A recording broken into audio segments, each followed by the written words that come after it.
Olá, eu sou Daniela Pozobon e esse é o Política Sem Ruído. A gente está aqui hoje com o nosso convidado, Luiz Henrique Barbudinho, ativista e político também, posso dizer, Barbudinho? Pode dizer. Eu gostaria que tu falasse um pouco do teu background aí para o pessoal que não te conhece ainda. Primeiro, obrigado pelo convite, Dani. De Estar aqui nada. no Política Sem Ruído, uma satisfação de poder conversar um pouquinho, né, expor a nossa opinião em relação a esse cenário político bastante conturbado e polarizado que a gente vive no Brasil hoje. Eu sou graduado em marketing, né? Faço mestrado em comunicação, então atuo na política desde os meus 16 anos, trabalho com política desde os meus 16 anos, então já atuei aí em mandatos, né, do deputado federal Paulo Pimenta, do deputado federal Pompeu de Matos, mas atualmente agora, neste momento, também estou no mandato da deputada federal Fernanda Melchiona, do PSOL.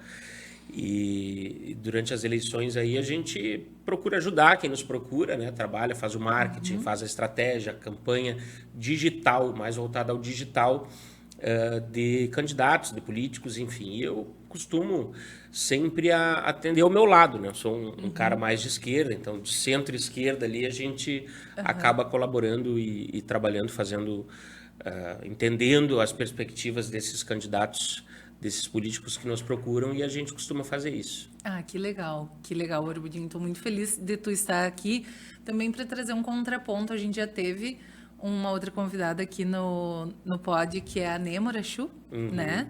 E ela também é mais conhecida por trabalhar com os candidatos da esfera mais centro-direita. Então é sempre legal a gente ver esses dois lados, pois a nossa meta aqui é a educação cívica, então é um espaço aberto para todos os tipos de ideologia, todas Bacana. as ideias que surgem aí. Vamos começar com uma história que eu acho muito legal. Há 10 anos atrás, 10 10 anos anos já, atrás. tu ficou bem famoso nacionalmente porque tu fez um photobomb, um videobomb, né, na verdade, numa jornalista da Rede Globo. Me conta um pouco sobre essa história, como é que foi. Dani, isso foi um marco, né, na minha vida, assim. Eu já atuava no marketing, atuava em redes sociais. Naquela época eu me considero um ativista, né? Eu não me considero, acho que ainda bem que começaram a mudar. Agora tem essa legislação para mudar o nome, né? Influencer digital. Eu acho muito tosco isso, né? Como é que uma pessoa que não tem o que te ensinar vai ali só porque ostenta carros, etc, e tarará, porque, enfim, ficou famoso por uns vídeos engraçados na internet, aí virou um influenciador. Tá, mas influencia o quê? Sabe? Então, eu acho que agora eles estão mudando essa nomenclatura aí para profissional multimídia. Então, eu acho que acaba tendo democratiza um pouco mais e acaba regulamentando essa profissão, né? Sim. Mas enfim, por que eu estou falando isso? Porque daí, um influenciador. Então eu nunca gostei de ser chamado de influenciador digital, por mais que nas redes sociais a gente atue com posicionamento político, né? E eu tenho um posicionamento muito claro, ideológico muito claro. Então, mas enfim, isso aconteceu porque naquele período, em 2016, foi onde o Brasil enfrentou com muita tristeza assim, um processo de impeachment injusto, que depois foi. A própria presidenta Dilma foi inocentada, né, pelas tais pedaladas fiscais, que aquilo foi um fato político criado para destituir uma presidenta eleita democraticamente honesta, né? O governo não vinha bem, por óbvio, tinha uma crise econômica. Acho que a Dilma falhou em várias coisas, mas ela era uma mulher honesta e ela foi impeachmentada por algo que completamente injusto. E 10 anos atrás eu era um jovem mais, digamos assim, um pouco mais radical, um pouco mais com sangue nos olhos e tal. Aham. E eu morava em Brasília naquele período e trabalhava na Comissão de Direitos Humanos da Câmara dos Deputados. E eu estava no Salão Verde quando teve 3 intervenções minhas ao vivo, né?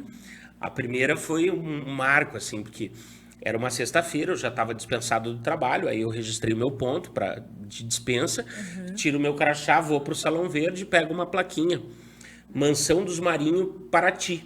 E entrei atrás de uma jornalista da Globo News. Por quê? Porque os Marinho, os donos da Rede Globo, eles têm uma mansão em área de preservação ambiental em Paraty, no Rio de Janeiro.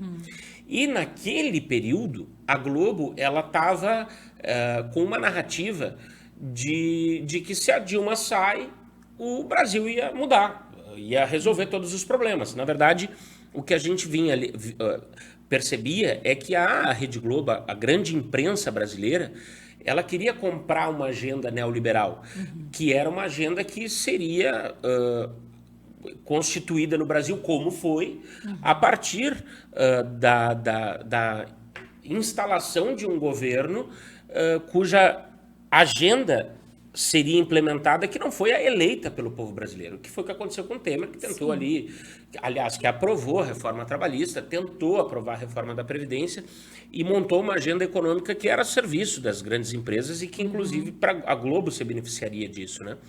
Então ficou muito claro o porquê que a Globo construiu uma narrativa para que a população brasileira entendesse e que se a Dilma fosse impeachmentada, o Brasil ia melhorar. E eu não me conformei com aquela situação e decidi, então, fazer um contraponto e acabou viralizando, né? Inclusive, eu virei meme em diversas páginas, as pessoas apagaram o que estava escrito de fato na plaquinha e aí começou. E aí, na segunda intervenção, foi a mais viral ainda, porque daí foi no Jornal da Globo, na TV aberta. Né? Tem um episódio engraçado que meus pais estavam assistindo em casa e ninguém sabia de nada, absolutamente. E eu montei uma estratégia para que aquilo acontecesse, né? Eu me vesti, estava com terno e gravata, estava com mais 2 ajudantes, a gente conseguiu driblar a segurança do Supremo Tribunal Federal. E onde a jornalista Giovana Teles, que inclusive hoje trabalha para o governo federal. A Giovana foi demitida da Globo News e hoje trabalha no governo federal. Só não lembro exatamente a pasta ali que ela contribui como jornalista, né? E aí eu consegui burlar ali a segurança e tive a oportunidade com 2 pontos e alguém me avisando da segurança da frente, a minha comadre aqui em Santa Maria, assistindo ao vivo a TV Globo com o delay, né? E disse, não, agora, é agora. E aí eu fui Globo golpista, quero incendiar o país, porque houve da esquerda assim, um manifesto muito grande contra a Rede Globo naquele período ali que comprou toda essa narrativa. Hoje a Globo eu considero que seja muito mais democrática, né? A partir da pandemia, a partir da eleição do Bolsonaro, eu acho que a Globo começou digamos assim, a construir um jornalismo mais imparcial, né? Porque tudo contra o PT. A Globo, ela, na verdade, ela historicamente, né? Ela tem um posicionamento... Por exemplo, a Globo foi um instrumento que sustentou a ditadura militar, né? Inclusive apoiou o golpe contra o Jango Goulart. Né? Depois, em 83, a Globo tentou impedir a posse de Leonel Brizola como governador do Rio de Janeiro. Que aí tem aquele famoso direito de resposta de Leonel Brizola lido pelo Cid Moreira, né? Que é um famoso vídeo que tem na internet. Depois, em 89, no debate de Lula e Collor, jornalistas já comprovando que a Globo manipulou o debate para dar preferência para o Collor, né? A Globo que nunca atacou os governos do PSDB, dos governos do Fernando Henrique, como ela atacou os governos do PT, como ela esmiuçou os processos de corrupção do PT e etc. Mas depois de não sei, de uma reformulação, a Globo começou a ter uma imparcialidade no seu jornalismo, assim, a partir ali da eleição do Bolsonaro.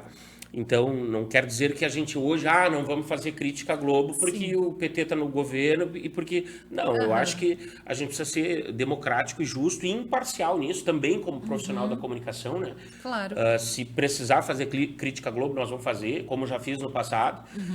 Então, não é porque agora está o governo, porque a Globo não é mais golpista, não. Historicamente, a gente tem esse posicionamento relacionado ao que a Globo fez. Claro. E a gente sempre tem que lembrar do passado para não repetir essas coisas, né? Com certeza. E a gente vive num momento, assim, no mundo em que os estudos sociais, eles foram relegados E a gente está vendo várias vertentes ressurgindo, justamente por isso, a falta de lembrança, né, do povo, no geral. Isso não apenas falando em Brasil, mas é uma tendência mundial, assim, a relegação, deixar os estudos sociais de lado, porque é como se não fosse importante história, geopolítica, e aí a gente acaba, né, voltando. Mas, respondendo a tua pergunta, o Barbudinho daí surgiu por isso. Porque ninguém sabia quem era aquele cidadão que simplesmente se enfiou do lado da repórter. E aí, um Barbudinho invade a Globo novamente, porque já tinha sido... E ali estourou. Aquele vídeo em horas já estava com mais de 5 milhões de visualizações. E inclusive, meus pais em casa assistiram aquilo. E aí a mãe disse, mas... parece com o Luiz Henrique, e aí o pai, capaz que isso é coisa do marginal que não tem o que fazer. Então, tipo, teve uma... Aquele famoso, mas não é louco? Mas não é louco de fazer um negócio desse, e era eu mesmo. Era mesmo. E aí viralizou, no fim a gente acabou, aí eu aproveitei aqueles 15 minutos de fama, porque é uma espécie de ex-Big Brother, né? Para aquele, o que eliminado na primeira semana, agora que a gente está em mês de estreia do Big Brother, eliminado a primeira semana que passou na Globo, né? E aí eu aproveitei aquele momento ali que eu tive uma repercussão, uma visibilidade, para colocar minha voz à disposição em defesa da democracia, né? E aí eu gostei do apelido, até porque eu não gostava de usar barba. Então ficou Barbudinho, que na época a barba estava um pouquinho mais comprida. E aí acabou que adotei o apelido e comecei a trabalhar como um ativista digital, fazendo denúncias, fazendo vídeos e etc. E aos pouquinhos foram visualizando. Hoje eu acumulo aí mais de 1 milhão de seguidores nas redes sociais, somando todas, né? O Facebook ali eu tenho acho que quase 500 mil seguidores, no TikTok uns 60, no Instagram eu tenho 92, 93. No Quai eu tenho, nunca sei se é Kawaii ou Quai, mas tenho 100 e poucos mil ali também. No Twitter também tem alguma coisa assim. E é isso, tudo falando sobre política. Agora também eu procuro hoje, né, dar um viés mais profissional também em relação a campanhas políticas, posicionamentos relacionados a pautas que, de certa forma, afetam a vida dos brasileiros, né? Então, eu tenho trabalhado um pouco mais nisso para não ser só aquela coisa de meme, porque a gente vai crescendo, vai evoluindo, vai mudando um pouco também nossa forma de dialogar. Claro. Mas isso é bem legal, né? Porque daí tu também sai dessa marca de influencer, né? Que já tá mudando e eu concordo contigo plenamente que ótimo que tá, né, saindo de voga esse nome de influencer digital, mas é legal porque tu também vai criando um novo serviço e aumentando a régua, né? Porque a gente sabe que, infelizmente, assim, em época de campanhas eleitorais, e hoje em dia acho que nem só em campanhas eleitorais, mas pela polarização política existe muita troca de farpa, né? Então, quando os profissionais do marketing, da comunicação vão ficando mais elaborados, vão tendo discursos mais elaborados, vídeos melhores, trazendo pautas melhores, sem cair na mesmice, claro, isso aumenta a régua e é bom para todo mundo, né? Porque aí as pessoas elas têm uma informação muito mais fidedigna, não só o viés de confirmação, né? Não só aquela concordância com o que tu já achava antes de ouvir aquela opinião. Com certeza. E aí me diz uma coisa, a gente sofreu, né, nas últimas eleições o janonismo cultural, que foi o contrário do que a gente estava falando aqui, que o André Janones ele disse, não, para a gente atacar o outro lado, a gente precisa descer no mesmo nível deles, assim. Tu acha que essas simplificações, assim, usar essas mesmas armas que essas pessoas usam, ela é uma forma válida de fazer com que o outro lado ouça o nosso discurso, ou tu acha que existe, assim, uma linha ética de, não, agora eu estou nesse patamar, eu apenas vou usar isso, não vou aconselhar ninguém a fazer de outra forma, porque o outro lado não vai ouvir independente do que eu faça? Olha, Dani, é uma pergunta muito complicada, assim, mas eu tenho muita propriedade para para sustentar a minha opinião que eu vou te dizer agora. Eu acho que o Janones ele inaugurou um serviço que, em tese, ético, né? A gente sabe que, poxa, baixou o nível como a extrema-direita faz. Só que aí eu vou te dizer um negócio. Passa toda virada de ano, é a mesma fake news, vou te dar esse exemplo, a mesma fake news de que o governo vai taxar o Pix. Aí é deputado gravando videozinho com fundo escuro, e aí aquele vídeo viraliza, e aí inventa essa... Aí o Brasil todo compartilha vídeos, as tiazinhas do WhatsApp lá estão compartilhando uma bobagem, sem fonte, sem... Sabe? O que acontece é o seguinte, não é que eu ache que a gente precisa também começar a espalhar fake news, não.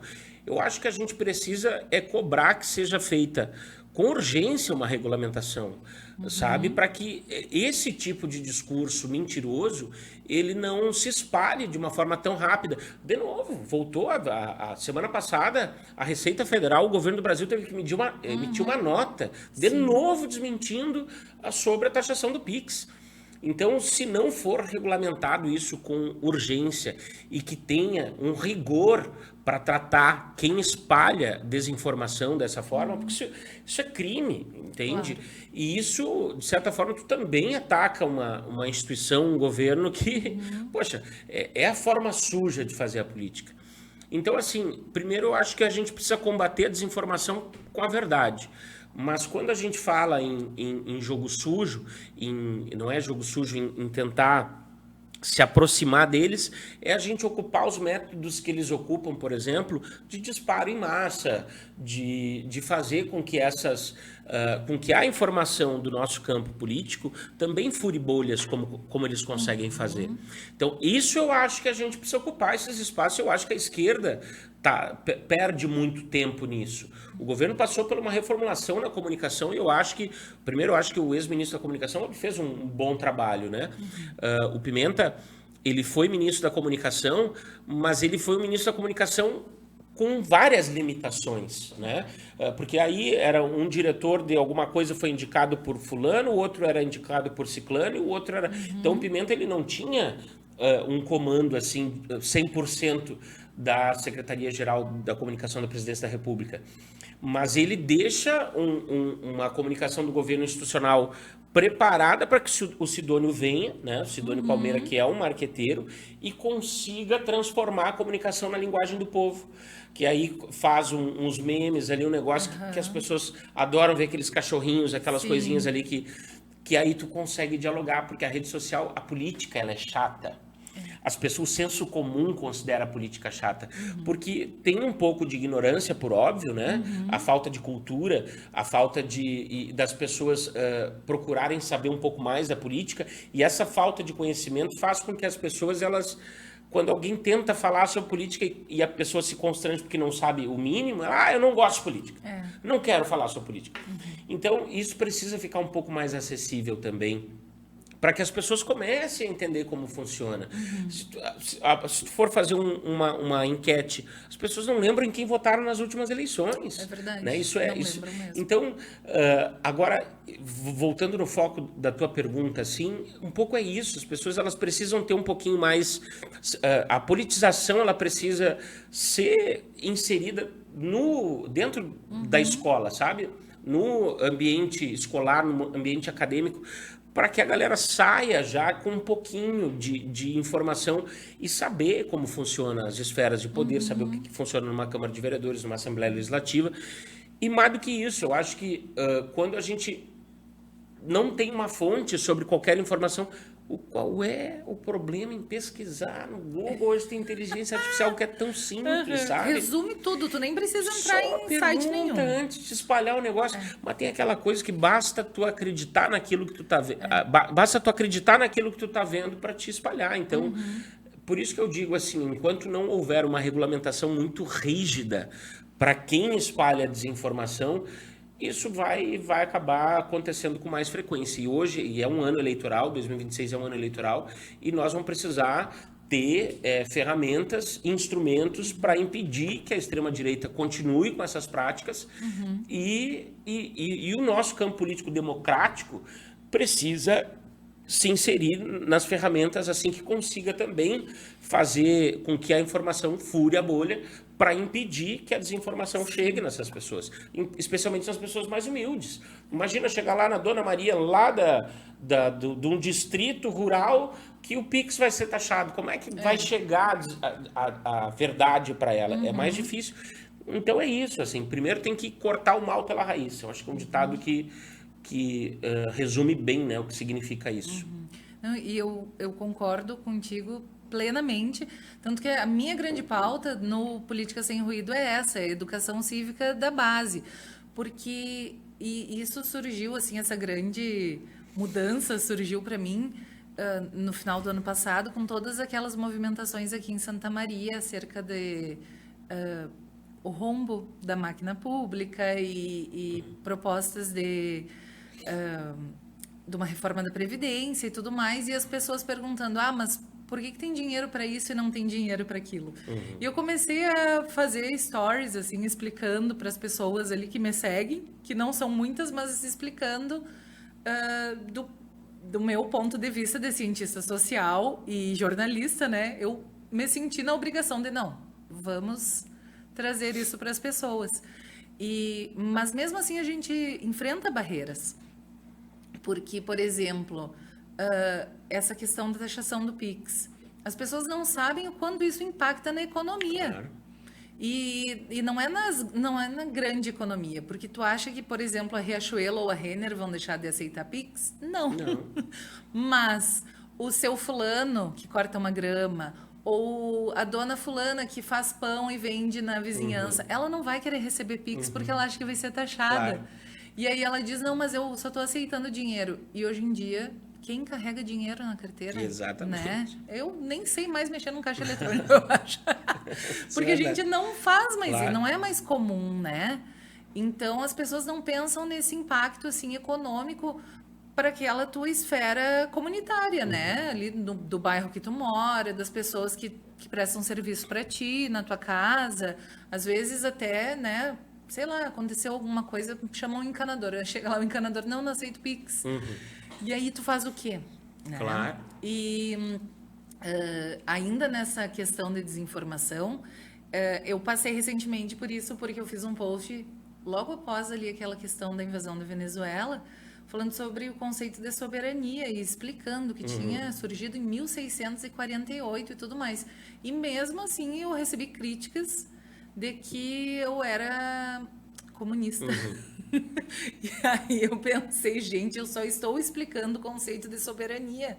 Eu não tenho o que dizer, existe há quase 400 anos. Não significa que precisa apoiar não preciso. Tá defendendo o Maduro. Eu não estou defendendo, não estou defendendo ninguém, nem um lado nem outro. Eu estou apenas explicando um conceito, aproveitando que você falou muito em soberania durante aquele final de semana. Claro. E eu sei que tem gente que não sabe o que é soberania. E aí? Né? Como que fica? Essa pessoa fica falando lá, vai ficar repetindo, igual um papagaio de pirata, né? Soberania, soberania, mas tu sabe o que é? Então, a gente tem que pegar isso, assim, explicar. Eu já contei algumas vezes, até o Nicolas já deve ter ouvido várias vezes aqui no estúdio eu falar, porque um dos meus primeiros vídeos eu falava muito em PL. E uma amiga minha disse, eu amei teu vídeo, mas eu não tenho a mínima ideia do que é o PL, que era o projeto de lei. E aí eu disse, olha, gente, para nós, assim, é uma coisa tão comum, né? Para quem sabe, tu usa qualquer sigla, tu fala um jargão e tá tudo bem.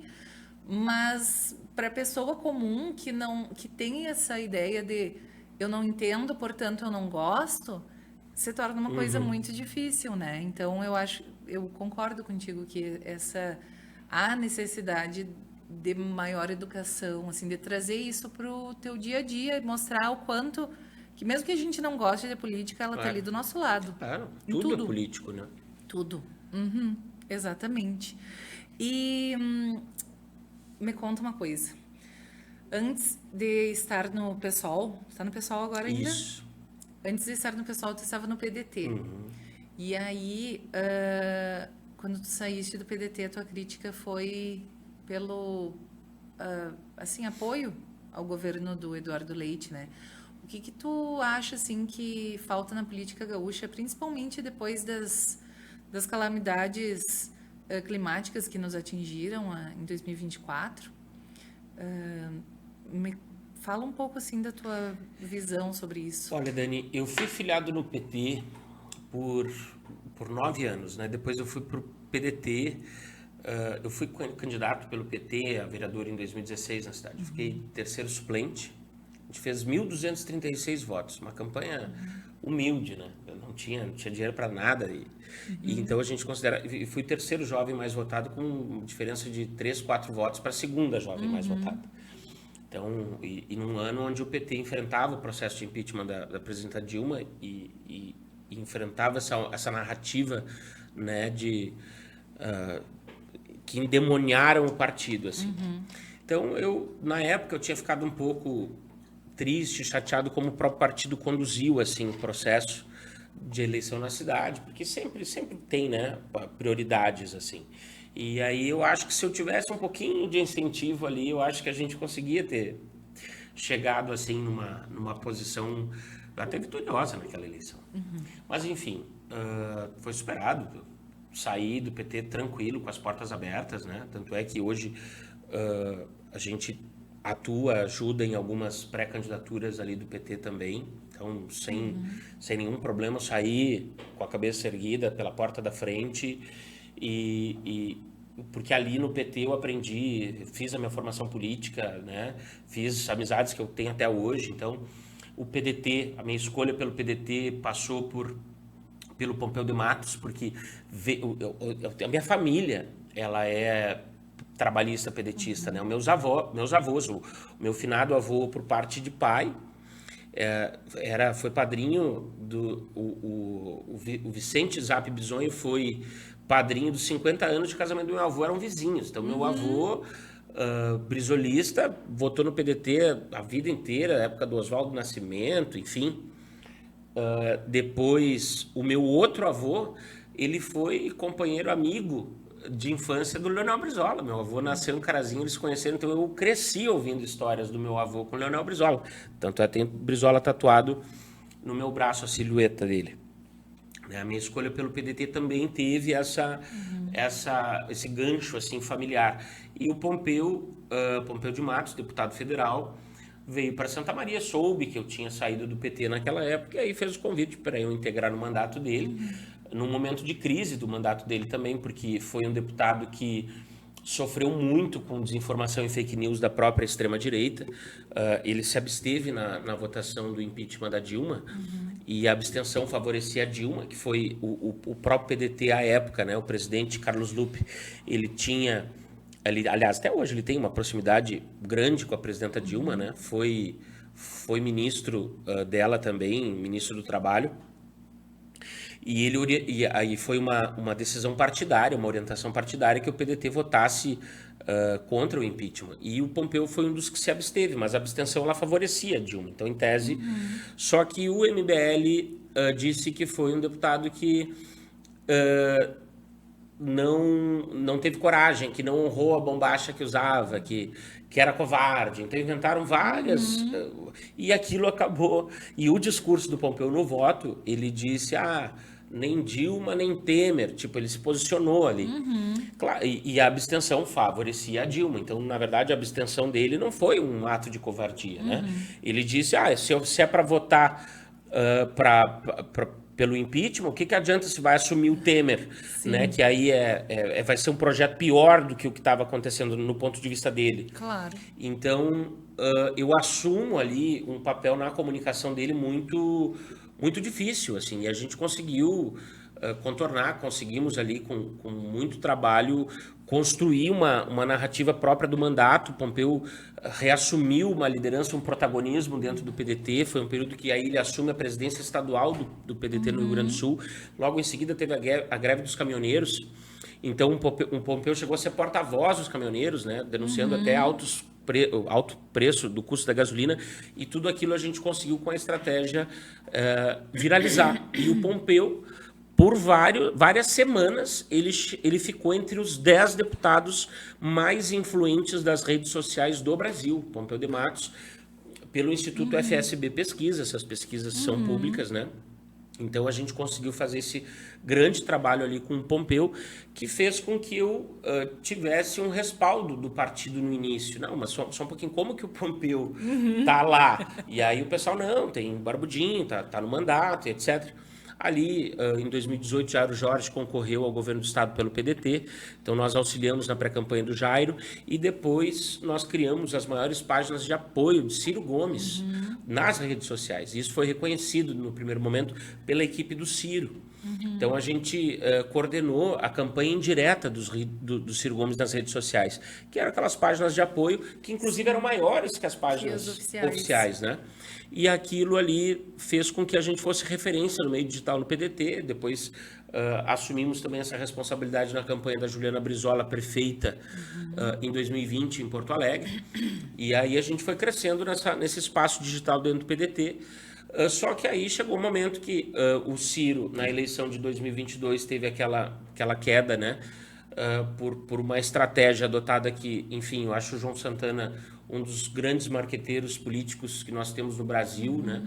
Uma das lendas históricas que a gente tem nesse meio, mas acho que ambos erraram em várias coisinhas ali, que também não é o momento de lavar roupa suja, mas quando acaba a eleição, meio que esse núcleo ele se dissipa, e aí parte do governo parte do PDT ingressa no governo federal, que eu achava justíssimo. O apoio ao Lula deveria ser algo natural, né? E o apoio ao Eduardo Leite, entre o Onyx e o Eduardo Leite, inclusive eu fiz os 2 vídeos virais, olha que loucura, os 2 vídeos virais da eleição do segundo turno no Rio Grande do Sul fui eu que fiz. E tem muita gente que não sabe disso. Eu fui no hotel onde... Agora eu já estou mudando todo o assunto, mas mas foi o período que eu estava no PDT, que daí eu já vou falar por que eu saí. Claro. E os 2 vídeos virais contra o Onyx, porque eu não fazia vídeo a favor do Eduardo Leite, fazia contra o Onyx, porque ali era uma eleição do menos pior, né? Claro. No nosso ponto de vista, o Eduardo Leite vinha fazendo um governo que atacava direito do servidor público, vendeu as estatais gaúchas, né, a preço de banana, como foi o caso da CE Energia para o Grupo Equatorial, vendeu por preço de um carro popular. Então, enfim, a gente tinha uma série de críticas, mas o Onyx era um negacionista, né? Alguém que defendia ali o governo de uma pessoa que foi responsável por 700 mil mortes, porque não antecipou a compra das vacinas e defendia o uso de um medicamento que cientificamente não era, não tinha nenhuma comprovação de que combatia o vírus da Covid-19.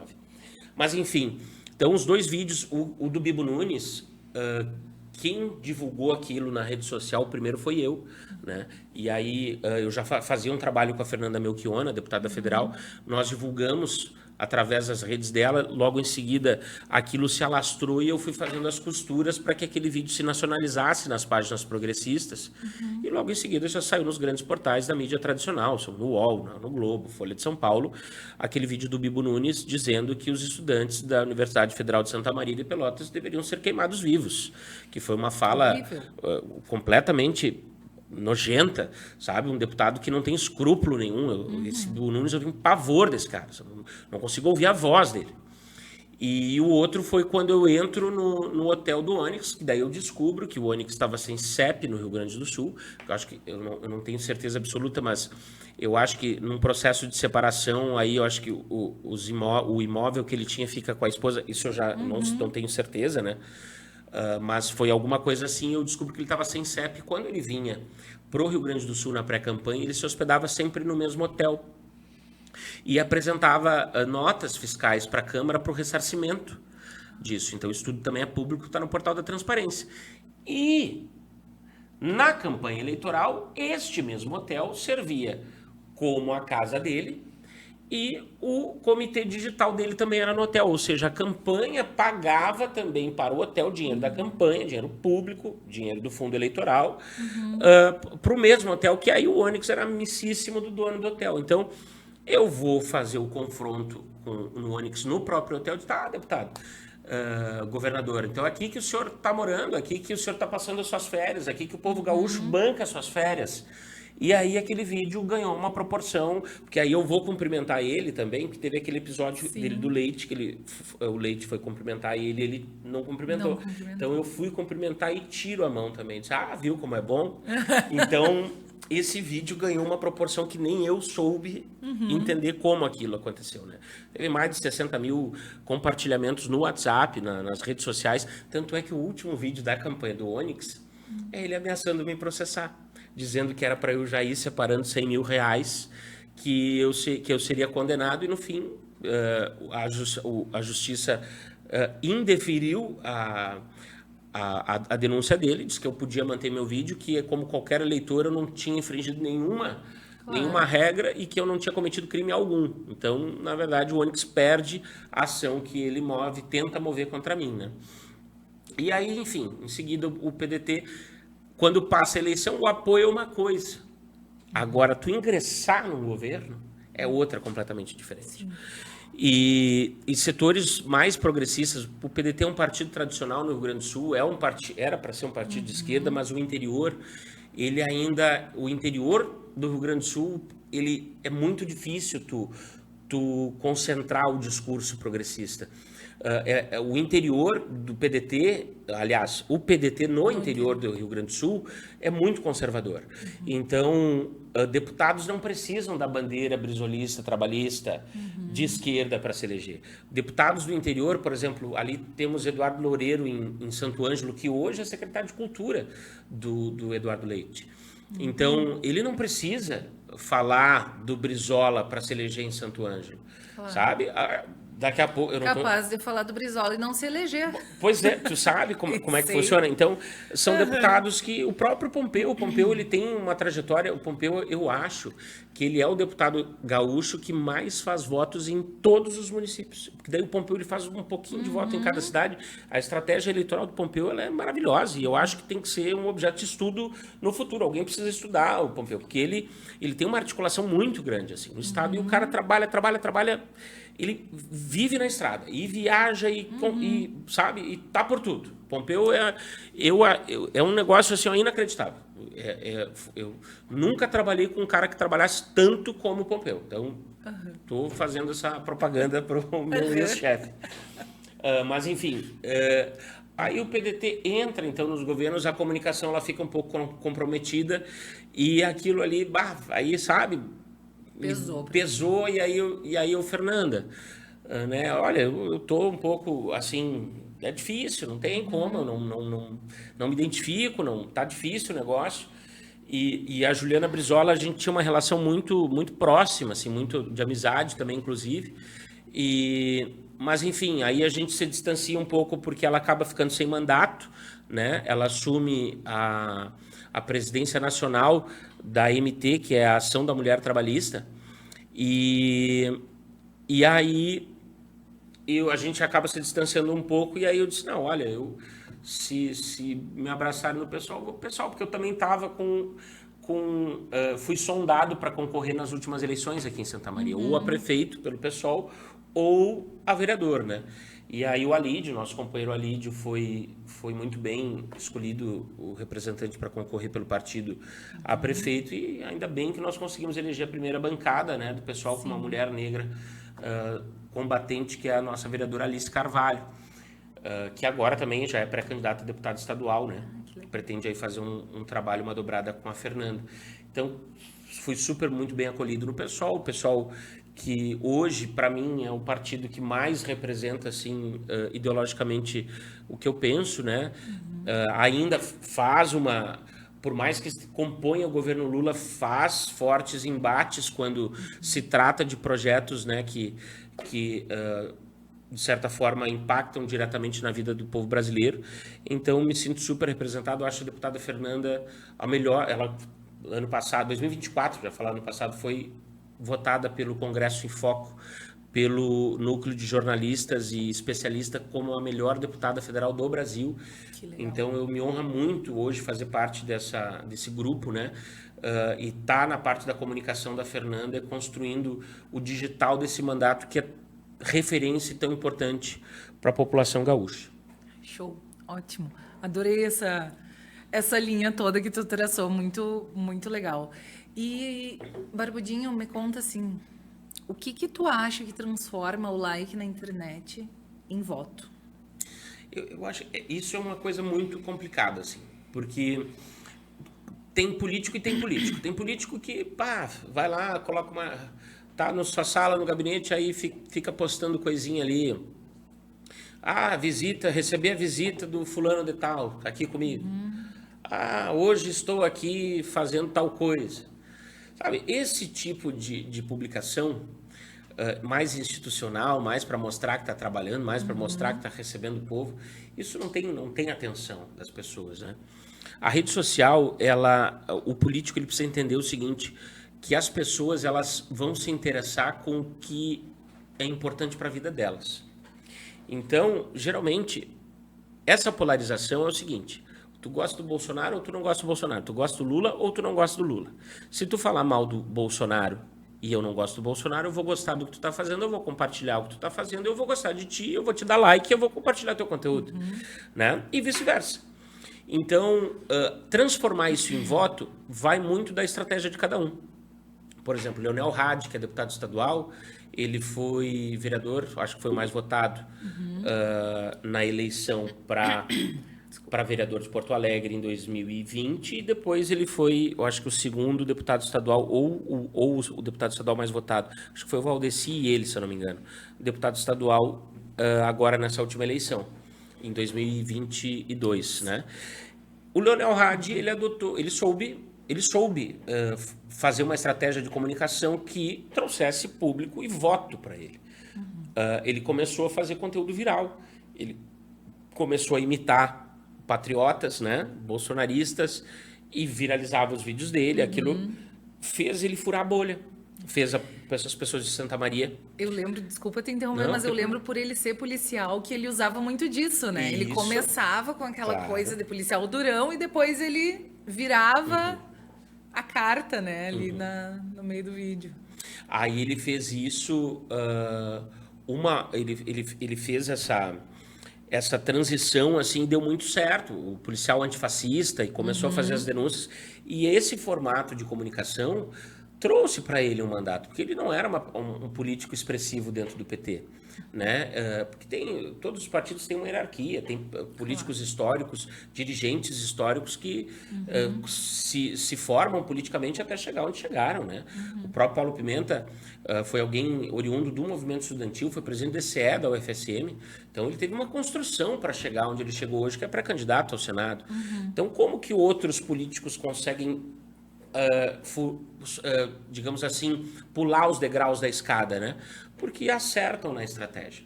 E o Hadi é um desses cases, né?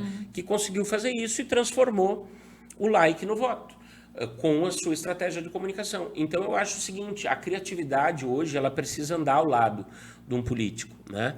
Hoje, um social media, um profissional de marketing dentro do mandato, dentro de um núcleo, dentro de um grupo que pretende concorrer a uma eleição, porque geralmente o político ele representa um grupo, representa uma base, né?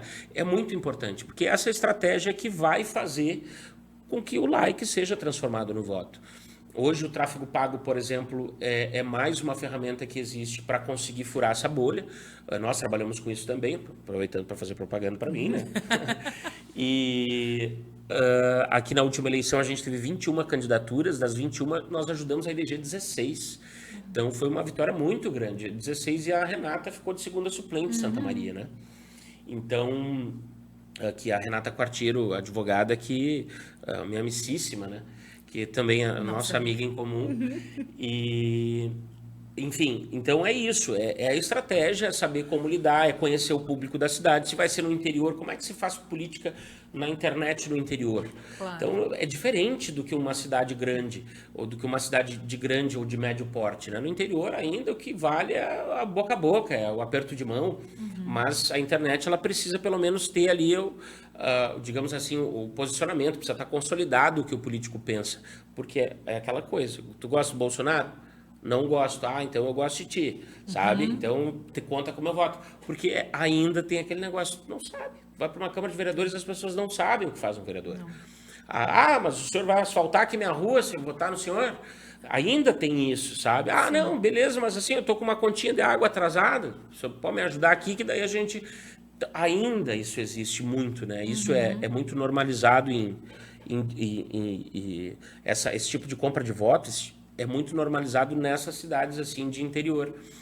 Então, mas nas cidades grandes e médias é isso, é estratégia, é saber usar extrair as características positivas do candidato, do político, extrair isso. O prefeito de Florianópolis, por exemplo, Topázio, e o prefeito, o Topázio, eu gosto muito da forma como ele conduz a rede dele, né? O social media dele eu acho um expert, eu acho inteligentíssimo. Um outro que eu gosto da forma como... Não que eu goste deles, para deixar muito claro, mas que eu gosto da forma como conduz, porque ele consegue dialogar, e é uma linguagem simples, que é o prefeito Manga, de Sorocaba, que foi caçado por corrupção e tal, ele é um corrupto, mas é um cara que furou a bolha, é um cara que soube construir um personagem que fosse agradar as pessoas. Sim, porque na internet todo mundo ficou querendo ir morar em Sorocaba, né? E os sorocabanos dizendo não venham. É isso, tu entende? Então ele conseguiu construir uma narrativa e vendeu bem essa narrativa. Então as pessoas, meu Deus, eu quero morar nessa cidade. Como é que sexta-feira eu vou ganhar uma coquinha, um churrasquinho, saindo do metrô? Como assim? Entendeu? Então ele soube. Aqui no Rio Grande do Sul nós temos o prefeito Maranata, de Guaíba, que é pré-candidato do PSDB ao governo do estado, meu amigo também, inclusive, o prefeito Maranata, ele é um dos poucos prefeitos gaúchos que tem uma narrativa mais alinhada para a rede social, mais alinhada com o público de rede social. Ele sabe dialogar. Ele vai de bicicleta para o trabalho. Ele é um ciclista, ele corre maratona de ciclismo. Ele mostrou o processo de emagrecimento dele nas redes sociais e está fazendo um baita de um trabalho. Nas enchentes, o Maranata, ele foi o cara que não só vestiu o colete para fazer fotinho, não, o cara tava com a mão na obra lá mesmo. Então ele soube mostrar serviço, ele soube, sabe, o marketing dele foi muito bacana nesse sentido. Eu acho que é um dos poucos no Rio Grande do Sul, se não o único, que tem esse trabalho mais desenvolvido, que aí na rede social ele sabe se portar como político de rede social, que é diferente do político burocrata que precisa para uma solenidade, né? Claro. Sai não, terno na rede social, vou aparecer aqui fazendo um discurso. Não, gente, entendeu? É videozinho de TikTok com edição de TikTok, CapCut, essas coisinhas ali, é simples. É isso que faz tornar um conteúdo viral e furar bolha. Sim. E como existe também a dificuldade do político que gosta de aparecer na rede social se tornar um burocrata, né? Até, assim, eu vou aqui emitir minha opinião, que geralmente eu me abstenho para não tentar, assim, não ser injusta com a parte da educação cívica, mas nessa semana... Mas o que nos atinge aqui em Santa Maria, eu gosto, assim, de ser mais vocal. A gente teve a questão do deputado criticando o Inter de Santa Maria, né? E aí eu vi que o Inter de Santa Maria publicou uma nota e eu entrei nos comentários, porque como toda boa comunicóloga, a gente gosta de ver os comentários das pessoas. E eu fui ver que ele estava lá nos comentários brigando com o pessoal. E aí eu pensei, gente, isso não é atitude de um deputado. Né? E deputado federal ele é ainda, né? Não é, mas, enfim, se fosse deputado estadual, se fosse vereador, político não tem que estar nos comentários discutindo coisas banais com a população, nem coisas que não são banais também, né? Para isso existem vídeos institucionais para o político se posicionar, existem ferramentas de comunicação, existe gestão de crise. Agora, tu não vai para a internet dar uma opinião e depois ir lá bater boca com o seu Zé do bar que, né, tá lá te xingando de nomes não pronunciáveis nesse horário. Porque tu tem que sair, tu tem que saber como agir e nas redes sociais, com a linguagem das redes sociais, sem ser escrachado, né? E o deputado também tem eleitor em Santa Maria. Claro, mas sim. Aí, poxa, não pensou nem no eleitor dele em Santa Maria para falar no time. Sabe que o futebol amador ele é muito ainda pouco valorizado, sabe? E os times regionais são pouco valorizados. Cara, então por que não vem, não investe uma emenda aqui no Inter de Santa Maria para alguma coisa? E o deputado pode fazer isso, sabe? Ao invés de fazer essa ofensa que... Acho que foi muito justa a nota e quem se manifestou ali para defender o Inter de Santa Maria estão de parabéns também, porque é verdade. Não faz nenhum sentido. Deputado Maurício Marcon. Isso aí, a gente tem que defender o que é nosso. É isso aí. Primeiramente. Que joia. E, Barbudinho, pensando a longo prazo, vamos falar de renovação. O que tu vê, assim, a longo prazo de renovação de lideranças da esquerda? Tá muito difícil, assim, sabe, Dani? A esquerda, ela precisa urgentemente tratar isso como prioridade. Porque a nível Brasil, assim, se a gente for parar para pensar, nós não temos um parlamento a gente tem a Camila Jara, que é deputada federal do Mato Grosso do Sul. A Camila, inclusive, ela tá tratando um tumor, ela está no hospital, está internada. E a Camila Jara, eu acho que é a deputada mais jovem do PT, né, eleita. E aí temos alguns vereadores ali em Belo Horizonte, tem o Pedro Rousseff, tem em Recife, temos o Pedro Rousseff, que é sobrinho da ex-presidenta Dilma, e essa menina de Recife, ela é muito boa. Os dois são oriundos das redes sociais. Eles construíram uma narrativa, uma comunicação impecável, assim, e conquistaram os eleitores pelas redes sociais. Pedro Rousseff e essa menina. Pelo PT, assim. O resto, tem esses dois. Fora isso, a gente vê lideranças jovens no PSOL, né? Que a Fernanda Melchiona ainda se insere como uma candidata de uma mulher que representa a juventude, né? A Sâmia Bonfim de São Paulo, o Glauber Braga do Rio de Janeiro, né?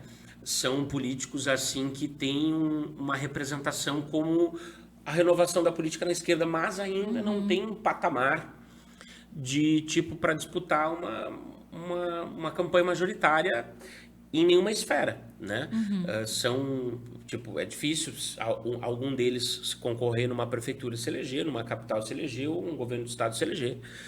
Mas parlamentares são excelentes parlamentares, são fundamentais em defesa das liberdades democráticas, em defesa de tudo que a gente viu aí, os ataques que o último governo, né, tinha deixado no Brasil. Então, assim, isso é uma prioridade. Eu acho que o campo progressista, o campo de esquerda precisa investir na formação de novas lideranças, né? E dar espaço para quem tenha um protagonismo, assim, né? Quem quer se inserir na política, eu acho que o trabalho de base ele precisa voltar com muito mais força. Quando o PT chegou no poder, eu acho que acaba se afastando um pouquinho, né, da base. Eu acho que isso não pode deixar de acontecer. O movimento estudantil, eu acho que ele está muito enfraquecido. E o movimento estudantil ele fica meio que a UJS do PCdoB que domina. Aí daí a gente vai ver quem é que está na UJS hoje. Bom, quem é que está no PCdoB hoje? Manuela não está mais no PCdoB. A gente tem o Orlando Silva, que é deputado por São Paulo, que assumiu como suplente, a Jandira Fegali, acho que tem mais uma deputada, Alice Portugal, e depois o PCdoB reduziu sua bancada e corre o risco de isso ser excluído, extinto na cláusula de barreira na próxima eleição. Mas é a juventude mais forte que nós temos, então não tem uma expressão no parlamento, né? E a juventude organizada mais forte que nós temos. Então, eu acho que é o seguinte, o PT precisa... Tem o João Campos, que é prefeito